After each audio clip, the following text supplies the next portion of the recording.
have to leave the grieving, you have to leave the hopelessness, because the very people we've been grieving, the very people who once gave us hope, the very people that we miss, would love to see us thrive.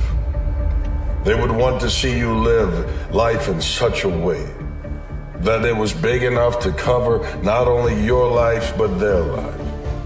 Give them something to be proud of. Let their life not be in vain, but take the vein that they gave you of love and blood and purpose and do something with it. Get up off the knees.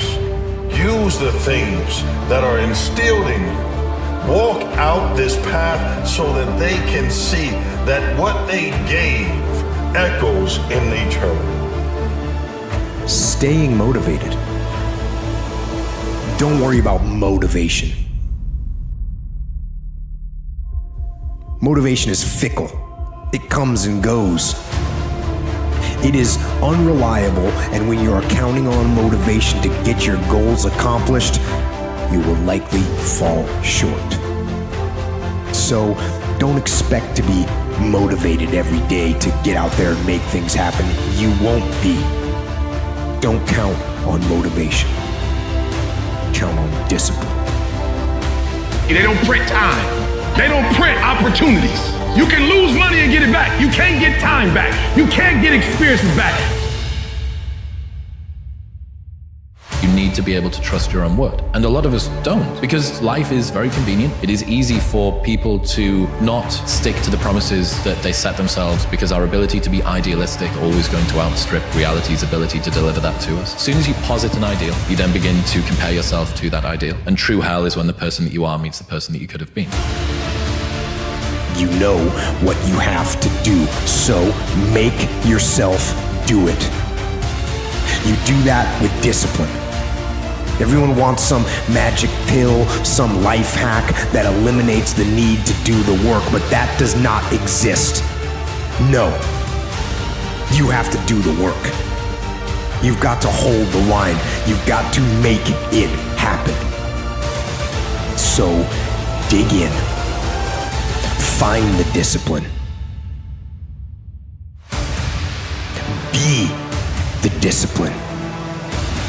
And accomplish. That's it.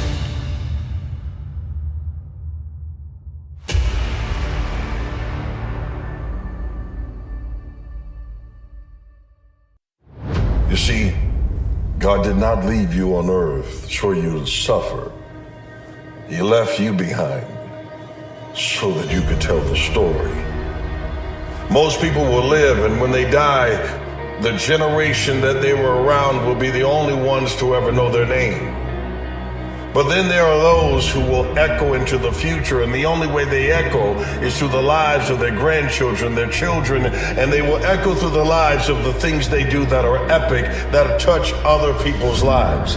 You are the echo that gets up every morning, that gets the chance to live out a legacy and leave your name, their name behind.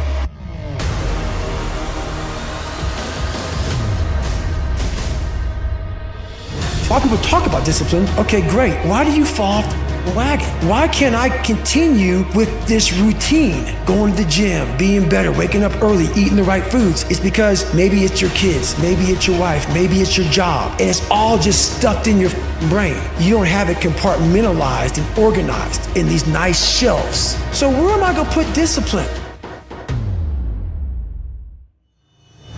You gotta be able to find all these different things in your mind. Oh, I can put discipline right there. I can put consistency right there. I can put all these things right there in that spot. If your life is not organized, and your life being everything around you. Self-confidence is really someone who keeps promises to themselves. Because self-confidence is really like your reputation with yourself. If you've got a great reputation with yourself and you know you can trust you, you're not so concerned about your reputation, what other people think about you. Stop being driven by rewards. Stop being driven by outcomes. Stop being driven by, if I get this, I'm gonna do this. Just work. And if you don't get what you thought you were gonna get, show up and still go to work.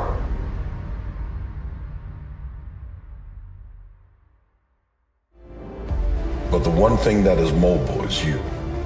your hopes, your dreams, your purpose. Get up again. Try again. Live again. Hope again. Touch other lives and leave your legacy. For the grave will wait for us all, but there's no reason for you to wait by the grave.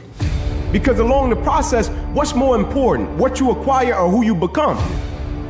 And a lot of people think what they acquire is the thing that makes them who they are. No, it's who you become in the process of chasing what you want to acquire, right? Change expectation for appreciation. Extract the lessons and the blessings from the situations that didn't turn out the way you wanted them to turn out. But most importantly, man, approach it and eliminate the outcome.